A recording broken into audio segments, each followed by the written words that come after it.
The Grave by the Handpost. I never passed through Chalk Newton without turning to regard the neighbouring upland at a point where a lane crosses the lone straight highway dividing this from the next parish. A sight which does not fail to recall the event that once happened there,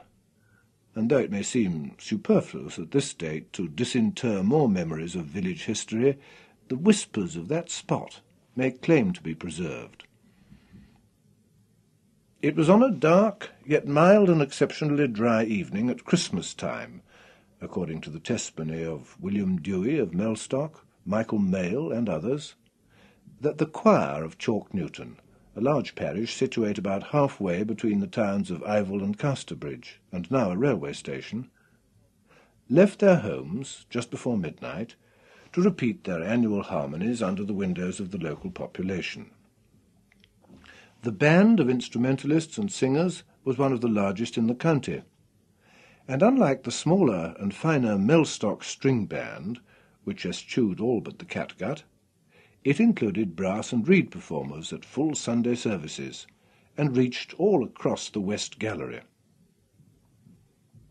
On this night there were 2 or 3 violins, 2 cellos, a tenor viol, double bass, hautboy, clarinets, serpent, and 7 singers. It was, however, not the choir's labours, but what its members chanced to witness, that particularly marked the occasion. They had pursued their rounds for many years, without meeting with any incident of an unusual kind. But tonight, according to the assertions of several, there prevailed, to begin with, an exceptionally solemn and thoughtful mood among 2 or 3 of the oldest in the band, as if they were thinking they might be joined by the phantoms of dead friends who had been of their number in earlier years, and now were mute in the churchyard under flattening mounds. Friends who had shown greater zest for melody in their time than was shown in this. Or that some past voice of a semi-transparent figure might quaver from some bedroom window its acknowledgment of their nocturnal greeting, instead of a familiar living neighbour. Whether this were fact or fancy, the younger members of the choir met together with their customary thoughtlessness and buoyancy.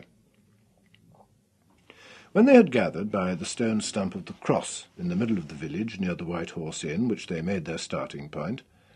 someone observed that they were full early, and that it was not yet 12 o'clock.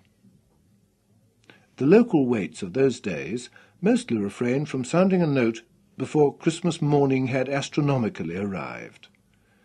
and not caring to return to their beer, they decided to begin with some outlying cottages in Sidlinch Lane,